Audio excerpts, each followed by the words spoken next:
Hey, I'm Reggie Ponder, the Real Critic. This is the Real Critic Roundtable, where Black critics come to discuss, debate, and have some fun. Again, got my friends here. I got Katia Woods from CupOfSoulShow.com. I got KB from Through the Lens of Lady KB. See, got that right. Remember that in my head. But you can check both of them out there, obviously. But before we get started, we always want to talk about things that our people are doing. So this time I'll talk with you, KB. I know you got a busy weekend. So that might not be what you want to talk about, but talk about what you want to talk about. Well, listen, I am super excited to talk to Dame Drops today. I know Katia is as well, about this new foodie Netflix show. Netflix is really killing it with these food shows, but I really want them to send me a package because I'm so hungry. Every time I look at it, I'm like, y'all, I'm gonna need a package of this food. Listen, you're in the Gulf, right? Can we get some snacks? Can we get some snacks? Yes. I will say that they did give us a little something to get a burger, you know. So I'm not going to sit here and knock them. Nope. But you know, I'm looking for some Black food vendors. So if they want to throw together a little box and toss that my way, I'll take that with my little something with my burger, and I'll be like, come on, y'all, let's live. So you know, that's what's happening today, and something that I watched that I am really digging. Run the World on Stars, about 4 Black women in Harlem. So I am digging it. I will say that. All right, excellent. Come on, Kasia. Look, we done talked like 10 times this week. So what you got working, girl? I will write stuff, but then I have to go back and edit it and stuff like that. So I did that last night, and I was like, I'm done. But so my reviews of Cruella and A Quiet Place are out in the world. Did my part for good old Rotten Tomatoes. But speaking of KB, not only the show that we get to talk to Dame Nash about today, but there's another show on Netflix that I think we all should check out called High on the Hog. That is really impressive, and it ties a lot of the stuff that we were talking about.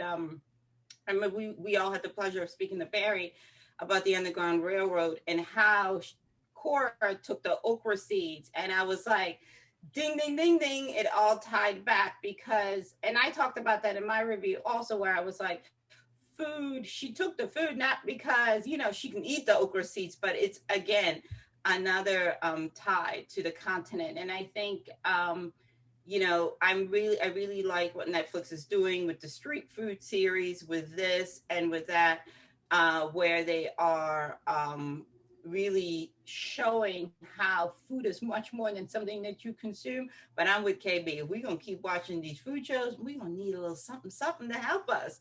So I you know, I haven't seen either of the food shows. I need to get into that. I've just been a little bit busy. But so KB, here's my question for you. Where you are located right now, I come and visit, you're gonna take me to eat what? What is it that you're gonna say? Where? It's only one place and there's only one thing. You're gonna take me where? I'm gonna say a type of cuisine. Let's do that instead. So I'm going to take you. You come to Houston. I'm gonna take you to get Viet Cajun, because a lot of people don't know this hybrid Vietnamese Cajun food is delicious. It's divine. I'm gonna take you to get that. All right, but you got to tell me where your place is. What's the joint? Listen, it's a strip. So I'll tell you this. You go into what we have here, which is known as Little Asia, and you have like Little China, Little Vietnam. It's a bunch of pockets. It's a strip. It's a bunch of places on the strip that I could take you to get a variety of dishes. So it depends on what we're going to try and what we're going to eat. But I'm going to say Viet Cajun as a whole, that's what I'm going to take you to get. All right, Katia, I know you're not going to treat me as well as you're going to treat KB. So KB comes to Philly and she's like, I got to have, she's like, what should I have? So what is it? Well, you know, we got to say cheesesteak, but we were not going to go to Pat or Gino's or Jim's. No disrespect, but those are the tourist spots. We're going to North Philly, up on Broad and Erie to Max's. That's the spot that they featured in Creed's. You know, you're going to get some food and some entertainment. You know how we do as Black folks. But that is really, but the cheesesteak is, come on now. It is pretty good. It is Philly. and it's Black owned. So that's always nice. That's good. So obviously, if you come here to Chicago, everybody's going to try to make you go to the pizza spot. So it's really interesting, KB, that you would say that it's a whole strip. It's not a whole strip, but it's a whole group of companies that it depending on how you like your deep dish pizza, because there could be the stuffed deep dish pizza, there could be the regular deep dish pizza, it just got all the kind of stuff on it. So there are many places to go, but I would take you there. But I can't even lie to you, I would have to go to Garrett's Popcorn first because I would eat that before I get to the pizza. But anyway, all right, that's our food talk, you guys. All right, excellent. Hey, KB, bring in this movie, Cruella. I want to say this is when I saw the title for this, I said to myself, oh, here we go with another remake. So talk to me why I didn't have to think that way. All right, so this is the origin story of Cruella before she becomes Miss DeVille, right? So it is actually about Estella, not necessarily Cruella yet, and how she grows up. Now, I will say, this story is kind of like a villain's origin story, but in my personal opinion, we don't really get to the true essence of the villain quite yet. I think we hit on, Cruella. We know Cruella is a villain. We know that from our Disney content, right? But we don't really get to see that. We just kind of see the troubled life that she had, growing up as a teenager in London, what it took, the struggle, the stripes, and also just the joy and the sheer passion that Cruella has when it comes to fashion. I'm not gonna lie, this movie actually surprised me in a ton of ways. I ended up liking it way more than I thought I would because the fashion, the music, listen, the only thing for me that wasn't really top tier was how that accent went in and out. Like, Emma, now girl, now what is happening? Because sometimes you're British, sometimes you're something else, sometimes you're a mix of British and American. I was like, now child, I don't know what we do with this accent, but I still thought she gave a really commanding performance as Cruella, apart from the accent. And everyone else, honey, I mean, Emma was living in this film. So, I've seen a lot of reviews where people are like, oh, this is very Devil Wears Prada. And I get it because of the fashion aspect. But for me, it's still its own unique villain origin story. And I was really digging it. I just needed more of Kirby, though. I will say that. So it's really interesting. When I actually liked it a little bit better than I thought I would as well. I definitely saw the Devil Wears Prada in this one. It was unmistakable because of how mean Thompson was to the other Emma Stone. How mean she was. So it was like I saw that. I mean, it was a clear, easy comparison. But you're lazy, I think, if that's where you stop. If you stop at that comparison, then you are lazy. Because what they did in this film, I think, is that they were able to know that they were in that pocket, but own their own story. And I was really surprised that they were able to do that in terms of looking somewhat similar, but the fashion in this was absolutely fabulous. There is a scene, and again, we don't like to give away too much, but there's a scene with a garbage can. All I want to say is the dress for that. Oh my God, how creative. I mean, so they did a lot of really good things from a creative perspective. And then we talk about all the other characters. The other characters in this, I think, really helped to balance this out. Because while it was an Emma show, they needed these other people. And the dogs were a good character as well, I think. The dogs were a great character. I know Katya's like, yeah, I told you because I got a dog. Whatever. Katya, your thoughts? I'm with KB. I had zero expectations and was pleasantly surprised. Emma Stone's accent was a little, lackadaisical. It kind of was like 1 minute she was British and then I don't know wherever she's from. But that is not, it's a small thing. But we do have to talk about, I feel like this is also we forget this takes place in 70s London. So we have punk, we have glam rock, we have disco, and all of it was on full display. Like, I want to say Archie, when she walked into the dress shop, I was like, this is very Ziggy, David Bowie, period. these costume designers should be in contention come awards season because they understood the assignment and then some. Her, when she had the black paint on her face, that is very punk, very rebellious, you know. And then Emma Thompson represented like the old traditional, very glamorous. Can we talk about, I'm a sucker for clothes being tailored and fitted. Yes. And her fit was divine from head to bottom. And also her headdresses. Like, yes. Come on now. I was like, come through, fashion team. And the makeup was precise. Everything. I mean, the one thing about this movie is the art design, hair, makeup, wardrobe. They all understood the assignment. They weren't afraid to spend that Disney coin. I agree with you. The two sidekicks gave it the comic relief. And I like that this movie was dark. Again, I love that it went in a whole different direction because Glenn Close, we all know, is a legend. And it's hard to, what do you do after she was Cruella? Do you know what I mean? And I think they did the right thing. They said, we got to go completely different. We got to go younger. I will say that I enjoyed this a lot. This was I think, a good time. And it's a nice breakup to what we usually get this time of year, which is explosion, explosion, explosion, explosion, 2 words and more explosion, right?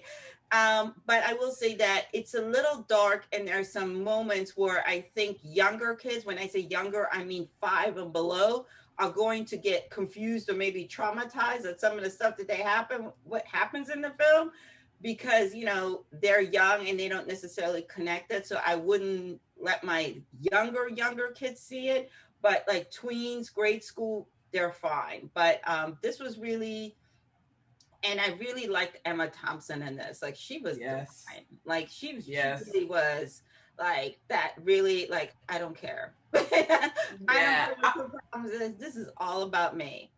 It's funny that you said that, but it's funny that you said the two sidekicks, being Horace and Jasper. Yeah. It's funny that you said you feel like they brought the comic relief, because to me, I think that they added some depth to Estella's character. Like, yeah, like, you know, there were times when Jasper was like, now, girl, what are you doing? Like, we've all led a tragic life. You gotta have to pull yourself together. So I think that he kind of was her conscience and a voice of reason, even though he was silly and came up with these zany, crazy ideas for them these adventures for them to go on in the beginning. So yeah, I like the balance though of all 3 of them for sure. Yeah, I like what you say there, KB, because more than the comic relief for me, Katia, was the fact that he was her conscience and was really thinking about her as a person. And I really like that about no, this next thing is not a grift. We're this next thing that we're doing, it's not a grift. We are going to do this because this is where you want to go. This is where you want to be. And I love that part as well. And I think another thing though, Katia, that you said that I want to kind of end on is that the costumes were a character in and of themselves. Emma Thompson looked fabulous and amazing. Don't really capture it, right? I need like Billy Porter to give me a word for this, right? Because fabulistic. I don't know, but it was velocity, and I also used the word opulence because it's exactly what you said. Is the costumes help define the power structure. Her clothes were I'm rich, I'm powerful, I'm opulent. Emma as Estella was I'm hungry, I want to be you, I don't got the money, and you know I gotta kind of like work outside the lines. But it definitely, if you didn't know anything about this movie, we turned down the sound, and you just saw these 2 women, you would immediately know, okay, she's a boss. Yeah. So this will watch it for me. KB? 100% watch it for me. And I can't wait for the sequel, because I would like to see where I've decided they're getting a sequel. No, it has not been announced by Disney, but I would like to see where, you know, kind of Cruella, Jasper, and Horace go from here, because I do feel like there may be some sort of, you know, downfall between the 3 of them that we could really play with in the sequel. that I would like to see. And at the end of the day, it was a sea full of Cruellas, but there's only one DeVille. Ooh, girl, snap, snap, snap. We gotta post on that. Yeah, that's hot. You heard it here, right here with Reggie. I know she put that in her review, but you heard it here first. Go ahead, Katia. Is it watching for you? 1000%. It's a good time. Excellent. Okay, so we're gonna move on to some issues, and hopefully we can get through 3 issues. And the first issue that I want to talk about is really Samuel E. Wright, who's really known for the voice of Sebastian. And a lot of people don't really know that when you're supposed to start off when you introduce somebody as Oscar winner, and Samuel E. Wright is an Oscar winner, won an Oscar for Best Original Song for his performance on Under the Sea, the song that all of us have either sung or tried to sing or hum or whatever. And now that I just say it, it's staying in the back of my head. One of the things, obviously, that we try to do here is to highlight some of the great people in film, and he did more than just that, but that right there set a standard, and just want to make sure that we mentioned that he passed this just recently. Also, he was the original Mufasa on Broadway's Lion King. He was the first one to play him, and that's huge, you know what I mean? Because that show was like, come on now, I've seen it like 10 times. I love the show. I think it's amazing.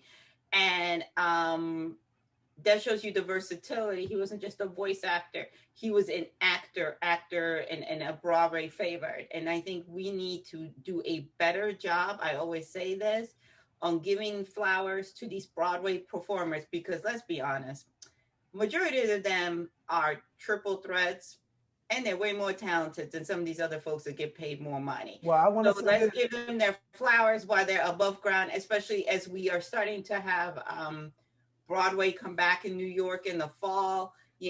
So I'm always like, why do we always wait until, God forbid, these folks pass, and then it's like, oh, did you know? And are you aware? So I hope a lot of people listen to that soundtrack, so to hear him sing those parts.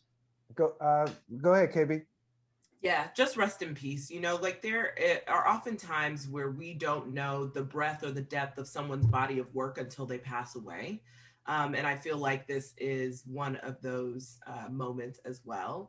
And I do wish that people will give credit where credit is due. He was an Oscar winner, so definitely say that. And I definitely hope that when people speak of him in the media and, paying their respects, that they list the full breadth of the work that he's done. And, not just single out The Little Mermaid, which is an iconic film because, child, I loved it, and I used to watch it every day when I was younger. So I'm not to negate from the fabulousness of The Little Mermaid, but also to just show, kind of his range and his work across the years. So, so I knew, left to his family.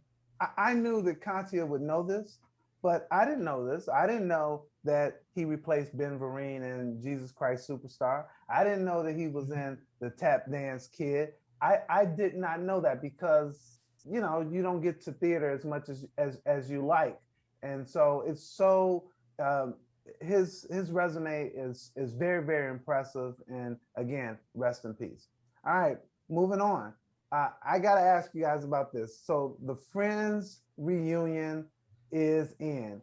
Do you care? Let me just say, before you guys say this, I can't remember watching more than 10 episodes of Friends, and it was if maybe I was visiting somebody else and I was over somebody's house. So I don't know the greatness of Friends. My brother is like a Friends person. He talks about how the writing was tight, how everything was really, really good here. But it doesn't really resonate with me because one, I didn't see Black people on it, so it didn't interest me at the time. So I was like, oh, okay, just some folks having a good time. That's cool. But that one did not interest me. So they're together. Hey, whoopee. Go ahead, KB. So I actually was a huge Friends fan, and I preface that by saying I know that the premise is stolen from Living Single. I'm also a huge Living Single fan. But growing up, I did watch a lot of Friends. I do not care about this reunion. And that is as someone who is a fan of the show and enjoyed the show and watched the show live, you know, when it was broadcast on television.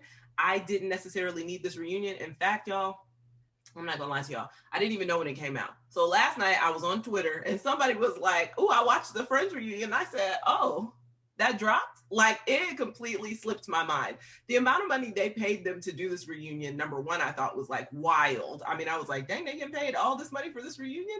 And then I couldn't even be bothered by remembering the date. So, I mean, I don't know. All right, I'm not into it. Katya. I honestly don't care. I did. It's, you know what it is too? It's David Crane who helped create the show. I tell people this all the time. His father was a legendary newscaster and weatherman here in Philadelphia on Channel 10 back when it was CBS. He grew up in the Philadelphia area. So for him to create a show, and he's also a gay man. I'm not outing him. He's out and proud, as he should be. So I'm really like, my brain just couldn't understand how you create a show that's based in New York City and you have all these scenes, the coffee shop, etc., and you don't got one person of color. I'm like, it's impossible. Even if you go on the white side of Bensonhurst, you're going to run into people of color. You go to Staten Island, you're going to run into people of color. But this man managed to create a New York that has never existed, not even in the 1700s, the 1600s, the 1500s. It just has not. And I don't like when people brought it to their attention that they made kikis and ha-has about it. And even now, they're still not taking responsibility and saying, you know what, we should have done better. Like, it's 2021, you already got your coin and you still clinging to this foolery. I mean, I get the appeal of it, but I was over there living single because I was literally in my 20s as this show was on. And I was like, this ain't my life. You know what I mean? Khadijah and them, that's my life. We have roommates. And also, I need us to start having shows that show some reality. It's the same thing with Sex in the City. If you think, you know, we are writers, we know what writers make. And even if you are at the top, and she was basically a freelancer or a columnist, for lack of a better word, you can't afford Manolo Blahniks, and you're not living in that part of Manhattan. So I'm always like, where is this job that affords you in our community to live like this? Unless you're Danielle Steele, but you know. I digress. All right. Well, that's going to have to be it because you and I are going to talk another movie in a minute. But KB, I know you got your interview. We will see you a little later. Thank you, KB, and congratulations. Thank you. Take lots of pictures. Thanks. So we are at our next movie. And so for this movie, I want to tell you, Katya, before I even tell you what the name of the movie is, I am scared of anything. So I don't want to see scary movies. And people may say this is not a scary movie. They're lying. So the name of this movie is A Quiet Place Part 2. I am so glad that they called it A Quiet Place Part 2 because for me, it is not a sequel. A sequel, it's to me, I wrote this in my review, is this, it really feels more like a extended version of part 1 because it was they had the same plays, the same, almost everything was the same. You had the challenges were the same, the place was the same, the monsters were the same. So it stands to reason that the effect would be the same. And for me, the effect was totally the same. I was scared out of my bejesus because you and I have talked about this and we talk about awards. A Quiet Place, the first one, was nominated for an Oscar, but it didn't win for sound. And I don't know how it didn't because the way in which they use sound in this film is so good. From the bell, the little bell ringing, or the stoplight clicking, or a branch snapping, all those things keep you on edge throughout the whole thing. So of course, I went to all that without telling people what this one is about if they didn't see the first one. And so I'm sorry, I get so caught up It's in okay. it. I know you were working through your trauma, you know. I'm working through my trauma, but for people who don't know, it's really that there's some creatures that came down in the first one. They are eerie, nasty, mean, but they can't they can hear, but they're not really good at seeing. So it's the hearing part that if you can be quiet, you can kind of outsmart them. And there's this family called the Abbott family that from the first movie, they tried to survive to the second movie. Now they're trying to survive without one of their members. And I just want to say it's a harrowing experience and it kept me on edge. Your thoughts, Katya? I call this the Humans Fight Back. That really was the title of my review. And the reason why I said that is in the first one, they're the victims. They're reacting to everything. Do you know what I mean? It's like because we're learning what their environment is, we're learning, who the enemy is in this thing. Right. And you're just like, and it's not you normally with scary movies, you're like, get in the car and go home, right? With this, where do you go? Because you don't know are there other people? Is it safe? Where is there a place for them to go where it's not overrun? Do you understand? Absolutely. But with this one, I understand what you're saying when you say it's a continuation. But with this one, we are in a place where they're tired of being scared. They're tired of waiting and being sitting ducks. So we have some proactiveness going on, you know. The young lady that plays, I believe it's Reagan is her character. Millicent Simmons. Amazing. I wrote in my review, and I'm going to say it here. When you give disabled actors something to do, purpose, agency, and let them go, this is what happens. When you're looking at her, you're not thinking she's deaf. You're thinking like, oh my God, she's amazing. What an amazing young woman. And the kids grew up in this one. And also the younger generation takes over. And you are with her. You are rooting for her. You are like, yeah, girl, because this sucks. We're not sitting here waiting for them to come and eat and everything like that. And I love that John did this, that he gave her this moment to shine. And I hope this opens up more opportunities for her as an act, not just for her, but for more disabled people, because they're in our world. So why not start creating some roles where they are seen, where they are celebrated, and, you know, where, you know, they're just being themselves. You know, I loved in the beginning, even something small like the interaction between her character and Emmett, you know, who it's something so small, but he is attempting to communicate with her. He is asking her to teach him something. And again, it's making something that can be awkward sometimes in these movies where you're like, why are y'all doing all of this, you know, and just making it big. And I think this is how we move the needle forward. I also want to talk about it again. It's the two young people for me that make this movie, you know, and I agree with you. This movie didn't have as many monsters pop up, but it was like the anticipation that made it scarier, because you would be like, you know how you say to yourself, oh, this is about to go bad, but it wouldn't go bad when you thought it was going to go bad. It would go bad like as soon as you were like, well, maybe this might be okay. That's when it would happen. I agree with you. The music, the sound was amazing. And the actors also, you know what I mean? It's like that, you know, there's two moments in there where you needed the sound team and the actors to meet in the middle. And you were agonizing in that moment where you're like, how do you expect me not to do anything?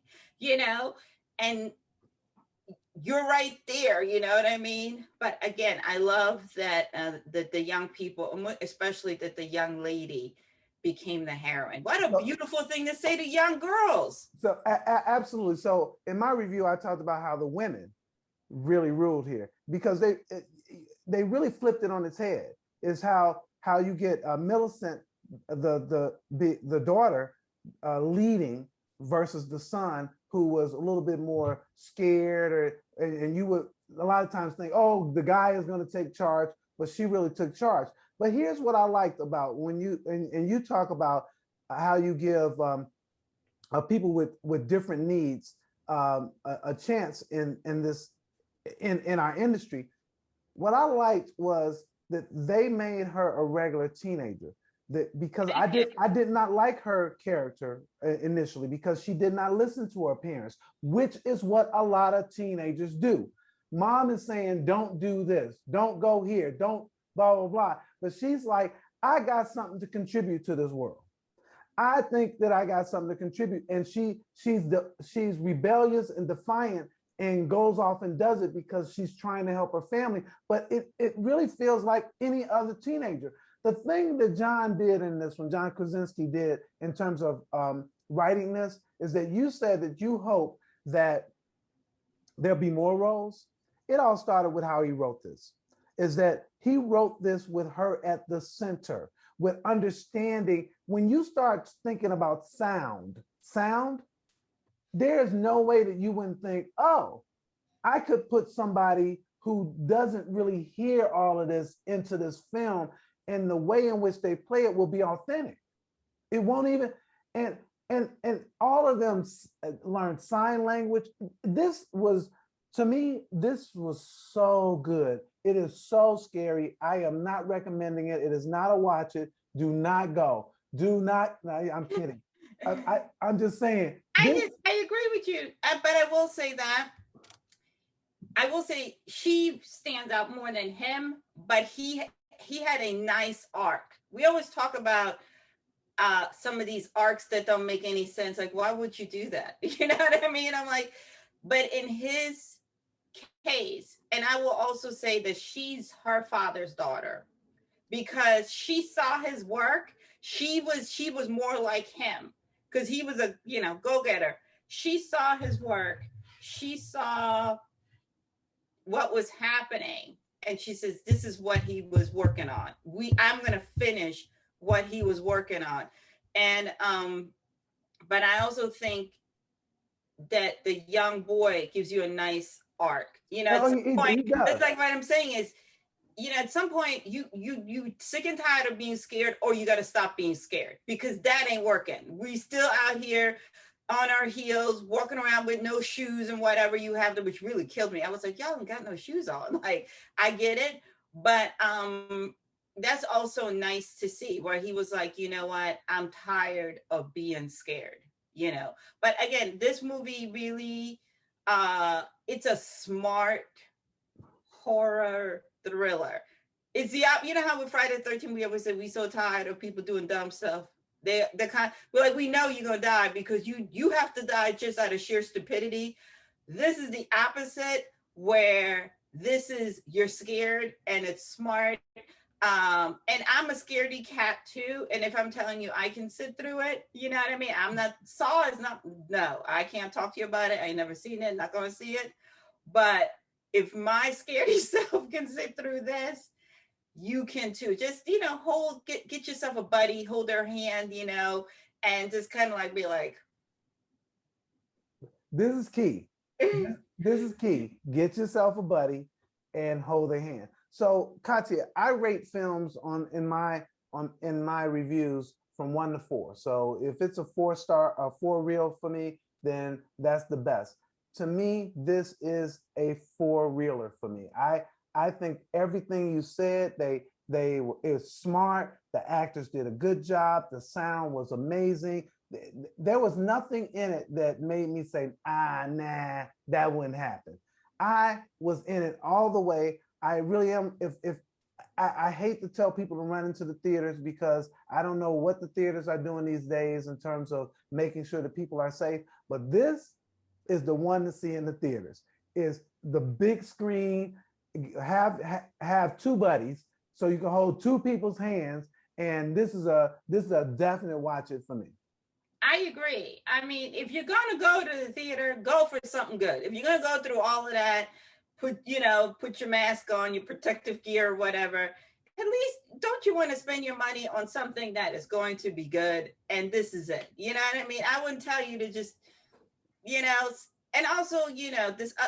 It's just going to be a good time, and I don't know if you're going to be in the mood to eat something, but because the popcorn may go every which way, but I definitely am like, go see this. And it's also a nice escape. Excellent. Well, that's it for our movies. So two things I want to cover with you, Katya, before we get out of here. One is that we are at the anniversary of the Tulsa massacre, not race riots, because people keep saying race riots. The Tulsa. That means 2 people participated. the Tulsa massacre. And what's really interesting is that I know there are a lot of projects out there, but there are 3 major projects that are out there right now. There's the OWN Spotlight project, which is called The Legacy of Wall Street. That comes out June the 1st. There's the CNN LeBron and Maverick Carter piece, which is called Dreamland. And that's the burning of Black Wall Street. And that comes out on Monday, May the 31st at 9 p.m. Eastern Time. Then there's the History Channel Russell Westbrook piece, which is Tulsa Burning. And it comes out this Sunday, I think Eastern Standard Time at 8 p.m.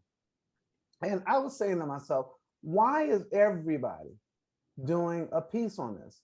But then I had to step back and said, I'm glad somebody is doing a piece on this. So if you don't see something about this, it's your fault. Because I think Gayle King is doing a piece on it in a couple of days as well. So everybody's doing something. And I'm watching all 3 of these pieces because I think that by watching all 3 of these pieces, I'm learning a little bit of something different at each time. I'm actually thankful that they're doing it, and as opposed to critical that we have so many pieces out there. Your thoughts? Listen, in a time when people are fighting for teachers to teach the true history to what happens to different communities of color, this is pertinent. This is something that should have been taught in the schools. We have people who were born and raised in Tulsa, Oklahoma, that didn't know that this happened in their backyard. Like a gentleman, 60 Minutes did a piece on it, and he said he went to college, and the professor was talking about the Tulsa massacre, and he raised his hand. He goes, "This doesn't happen. I'm from Tulsa. I never heard of this." And the professor was like, "It did," and proceeded to, make the case and show. That is why you need to teach history, the truth. You know what I mean? And I said this too. My husband and I were having this conversation. I go, this is really a daggone shame that so much of us that had the luxury of going to college didn't learn a good chunk of our history, the history of our contributions to this world and the history of contributions to this country until we went to college. Now imagine all the people that didn't get a chance to go to college and learn this stuff, right? There's a lot of people still walking around in the dark. And this is why these shows are important, because otherwise they may never get these nuggets unless you have educators in your family. It is really astounding to me that it has taken, right? You and I are a little bit older. We're still fine though. We're still cool. A little bit older, that it's taken until we are the age that we are now to get these specials. Yeah.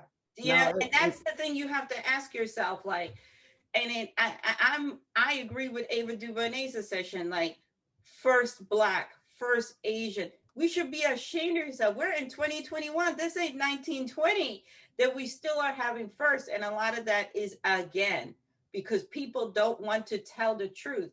And I commend LeBron and Russell, who are using their platform, who are using their money to help further the conversation. We have a lot of people in this country, unfortunately, some of them that look like us, people like Jason Whitlock, who like to use Jesus and church.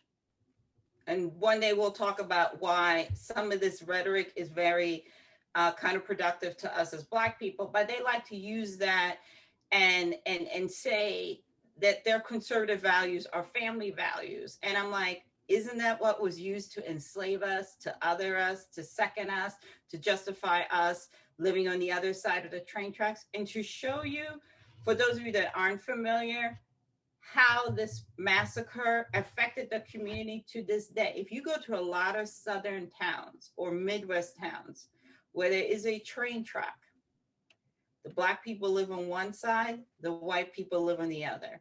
The only time they interact is school and work. And this is what happened after this event.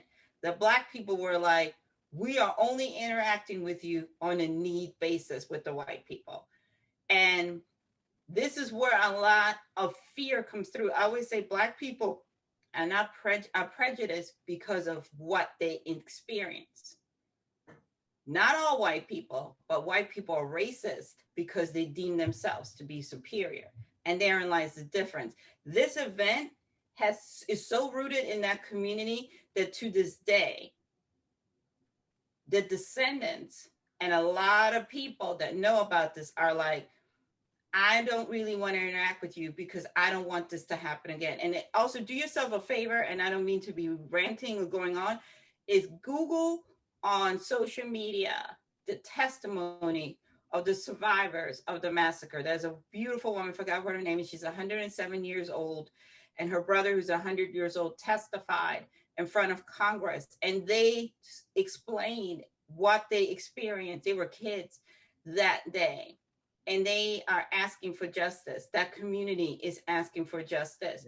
And why we have people that are supposed to represent us telling us that that doesn't matter and that we need to get over things. Yeah.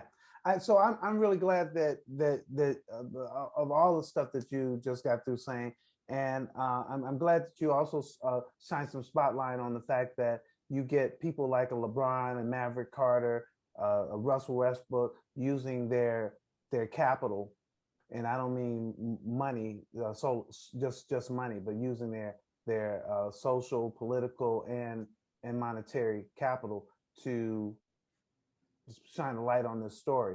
I'm in the process of watching all of them, and they're again just very, very interesting. So I'm glad that you weighed in on that, and we'll move on. So then the last thing that I want to mention before we get to the best thing that I saw is we at the African American Film Critics Association, we have been doing a lot of roundtables.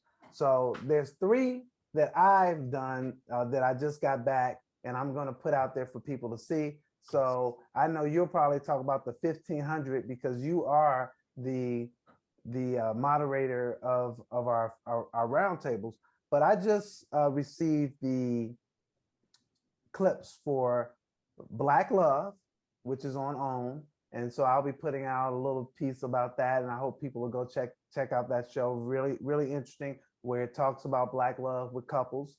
I also received Critter Fixers. And I was really happy that we did Critter Fixers because those guys were actually they're very, very smart. So yeah, they have to have some charisma so they could be on TV, but these guys are very, very smart in what they do. And the shows were interesting. I can't lie to you. I squirmed watching like 15 of them though, because some of the stuff that was happening, like, oh my goodness. Right. Well, there was one where they had to get these in season 1, where they had to get these stones out of, and it was like, oh my goodness. Anyway, but it's worth watching, and I hope people watch our roundtable for that. And then the other one that I want to mention, when I saved this one for last, because obviously we talked about this show on our show, which is the Underground Railroad, and I'm really hoping that people will see it. I will say this to folks, is that the star of this her name is Tuso, and she was phenomenal. Phenomenal, and I really hope the people go see it. I want to say thank you to Barry Jenkins for putting this one out. And I hope people will check those out because I'll be putting out some clips of them and so people can see what we talked about and maybe even explore those particular shows a little bit more. With that, I'll leave it to you to talk about any of the 100 ones that you might want to mention. One of the things that I do to make sure how can we elevate our roundtables as the facilitator, as Gil calls me, is I watch our roundtables on my television on YouTube. And by the way, you should go to the Africa channel, hit subscribe. Don't just watch, hit that subscribe button, and so you can see all the roundtables. And hit the alert so this way you don't miss anything. And because when you're in it, right? So as I'm watching the room, for lack of a better word, sometimes I'll see things and I'll go, okay, let's make a mental note. And then I go back and see and I go, okay, it worked out. Do you know what I mean? It's not, and I have members of my family next to me and I'll go, I'm not going to tell you anything, just watch. And they'll point out certain things. Some of the observations that I had was like, okay, it wasn't me, right? So I'm not in my feelings of being, but the Underground Railroad one was one of our best. It's almost an hour long, but it doesn't feel an hour long. And Barry's enthusiasm is so nice and so cute and you can tell he's really passionate about his work, right? And sometimes people say is, I know I talk too much. In his case, it's not hot air. He is explaining to you why he made the decisions he made, how he was feeling, and everything. You get a lot of nuggets in that conversation from him. And also, I think the other takeaway is when you are passionate about what you do, it's not work, right? He's just like, let me be clear though, he's just now starting to make that money. Because he wasn't making the money for his first two films. Like there was no bag there. And also he talks about you get a couple of nuggets of his career trajectory. You know, him starting out as a writer, him working at OWN. And also he talks about the good fortune he had to be guided by good people in this business. And I would say this to my mentees, like make sure when you are getting these internships that you kind of like latch on to someone that is speaking to you. In other words, someone that you're like, oh, I would love to have this. They have this type of energy. And that's the vibe that I got from him when he talked about his experience working with Oprah Winfrey and so forth. I think that's a little bit more serious because, of course, Underground Railroad is like, woo, wah, wah, wah. You know what I mean? It's deep. But then to Reggie's point is a lot of us are pet owners, right? Majority of us have either a dog or a cat. And while we had a good time with the two doctors, the part that really got me and made me think about that as I was choosing medical care for my dog, I was like, he's right. It's hard to find a Black veterinarian. And you're like, I really had to sit there afterwards and I had to start Googling. And the fact that there is only 2% of the population that are veterinarians, majority of them male. Think about all of our relatives and family that live out in the country that have animals. So think about you as a pet owner where you go. And while we had a lot of kikis and ha-has with the two guys, we need to think about that as Black people, as Absolutely. Our kids are talking about aspiration. You know, everybody had, out of one of 5 of us, there's a child that is crazy about animals and nurture that. Also, why is it that there is majority one school, Tuskegee, I believe that's what he said, 72%. Recruiting, yes, that is recruiting young Black people to become veterinarians. Where are all the other veterinarian schools? Why are they not out in our communities recruiting young people? So again, I mean, when you have fun, you often learn something too on our roundtables. That was very enlightening. And again, I do ask you to support the show. Both of them have amazing personalities. And I really thought in my mind, if I lived in Georgia, I would make that drive to take my dog to these two doctors, just on the sheer fact, yes, because they're Black, and number two, I think they would take really, really good care of my dog, and they don't do anything half-assed. Those two, everything, they're out. There isn't a pet that they tended to. And listen, I told the both of them, like, once the snake comes in, I go, ooh, homie, that ain't me. I mean, I do dogs, cats. I know that's not how the job works, but that will be in my job description. Anything above that, I don't do. Mice, no, that's not what I do. God bless you, but nah. That's so good. So I'm glad you spoke to both of those, and I do hope people watch the Critter Fixers. These guys are very good at their job, and I would go to them for a number of reasons, and one is obviously because they're good at their job, but the other is that their empathy and care for the animal is second to none. They are really good. So hopefully people will go check out some of the roundtables for the Africa AAFCA YouTube channel, and that's it on that. So now we're at our last segment, and our last segment is the best thing I saw. And so I'm gonna go first because it's self-serving. I'm gonna go first, so the show doesn't end on me. But the best thing I saw was an article I did in Variety called "Beneath Its Entertaining Surface, Snowfall Reveals Hard Truths." I wrote an article about snowfall. It is in Variety right now. You can check it out. It came out on the 26th. And yeah, it was the best thing I saw because underneath that it said Reginald C. Ponder. So it had my name. So that's the best thing I saw this week. I'm with you. I took my own horn because I'm not mad at you, and you should. And it's really, this is what I'm talking about. When you have us in these spaces, that we do something with it. That we're not here to write the fluff piece, to talk about who had the best gowns. You know what I mean? Like, let us talk about the things that affect us and affect our community, and, you know, people that you know. Because, you know, somebody's going to be like, Reggie ain't never read Variety before, but I read it because you wrote something in it. You know that's going to happen. Like, I didn't even know it existed. Like, the people in the neighborhood are going to be like, well, you wrote this, I'm going to go check it out. And make sure that you tag me in the link so that I can, you know, put it amongst my people and whatnot. I will do. I will say this. I didn't see it this week, but I, again, will urge you, please watch High on the Hog. It is so good.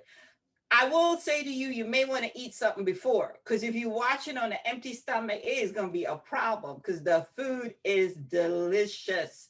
Like, you can smell the flavors. I'm like, what? Really? We doing that? You know, you have a glass of wine, the food. So if you're at home eating chips watching that, you're going to be like, this ain't going to work. You know what I mean? But it is extremely well done. It is. Who is two things before we go, because we're almost running out of time. But who does it feature? Features a. I'm going to look it up right now. There is the gentleman that is the host, is a chef, food writer, as well as a sommelier. So come on now. I don't know anybody. If you don't know how hard it is to become a sommelier, then so he knows how to put the food with the wine. Oh yes, and then some. And it's based on the book High on the Hog. And it's just, like I said, it is. You got the interview? You interviewed? Yes, I did. I'm dropping the interview today. And, you know, you might need something to break up the, you know, the sadness when you're watching the Tulsa stuff. But the relationship is amazing between food. So Dr. Jessica B. Harris is the food historian, and she's the one this is her book. However, you know, she is a mature young woman, as I like to say, when our ladies get to be 45 plus, and they had him hosted. Again, I'm looking up. I hate when, like, you look up a name and you can't. that you can't find it. What is the Steven Satterfield? There we go. So he is again a chef, a writer, and a sommelier. Steven Satterfield. That's who I spoke with. Hold on, Katia. Because you looked them, it took a while for you to find them. I'm gonna do it over. I'm just gonna do that part. Yes, I'm so sorry because I should have been better prepared. No, I don't want you to be them to think that you didn't know who the person was. So I'm gonna do that part over. Hold on. So Katia, on this show, High on the Hog, you saying it's the best thing you saw, and I don't mean to interrupt, but we run low on time. Who's hosting this show? I mean, tell me something. Why do I really want to watch this one? Steven Satterfield, that is his name. He is a sommelier. He's a chef and a food writer, and he travels to Africa. He travels to the city of brotherly love, and he travels down south to talk about the relationship of our ancestors, their enslavement, and food, and how that influenced American cuisine. If it wasn't for Black people, we wouldn't have okra. We wouldn't have yams, not sweet potatoes, because there's a difference between the two. They do a little segment on that on the show. We wouldn't have mac and cheese. And we definitely wouldn't have okra. And we wouldn't have this idea of one pot meals, you know? And it shows, there's a segment on there where it shows you how our ancestors, when they were enslaved, used the different things and why gardens are so important to our community. And it's really also, it's heartbreaking, but it's also a celebration of us, you know, and it highlights African cuisine, because let's be honest, we celebrate a lot of cuisine around the world. We don't, I myself, and I'm a foodie, it made me want to learn more about African, as in continent of Africa food. And it also talks about how, as enslavement became more prominent, how mothers and aunties sowed rice seeds and okra seeds in their kids' hair, in each other's hair. We brought rice through enslavement to America. Think about that. And it became a huge production and people got rich off of it. And we never, like, you know, how many of us thought Uncle Ben's really owned Uncle Ben's? Hello. Right, so that lets you know all it is. But also it's a celebration of us as people and our resilience. And I hope you get your loved ones, right? But have some food, because you're going to get hungry. Have some wine if you like wine, because like I said, as you watching that, I made the mistake of watching it like at 8:30, and I was like, ooh, now I want some food. Hey, good stuff. Good stuff. Well, that's it. I'm Reggie Ponder, the Real Critic. That is Katia Woods. Again, you can find her at cupofsoulshow.com and so many other places as well. That's our show, and we will see you guys next time.